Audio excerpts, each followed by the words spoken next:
ஆரி ஒர்க்குக்கு நிகராக உங்ககிட்ட ஒரு ஊசி இருந்தாலே நீங்கள் ஆரி ஒர்க் பண்ணலாம். ஸ்டிச் பண்ணி முடித்த ப்ளவுஸில் போடலாம்.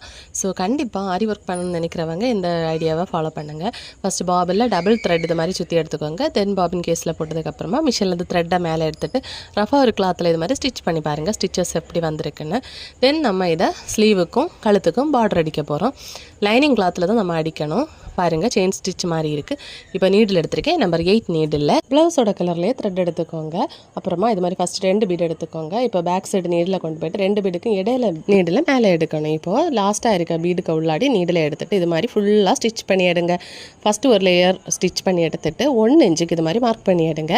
இப்போ 2 பீடில் நம்ம இது மாதிரி வி ஷேப்புக்கு ஸ்டிச் பண்ணி எடுக்கணும். இந்த வி ஷேப்புக்கு இடையில வந்து நம்ம பேல் ஒர்க்கு கொடுக்க போகிறோம். ப்ளவுஸும் சாரியும் இது மாதிரி சேம் கலரில் வந்தால் இது மாதிரி ஒயிட் கலர் பேல் கொடுத்து ஒர்க் பண்ணுங்கள். சூப்பராக இருக்கும். அதோட அவுட்லுக் பார்த்தீங்கன்னா பாருங்கள், ஃபைனல் லுக் இப்படி தான் இருந்துச்சு. ஸோ நீங்களும் இது மாதிரி ஸ்டிச் பண்ணி பாருங்கள். மறக்காம இந்த வீடியோக்கு லைக் பண்ணுங்கள்.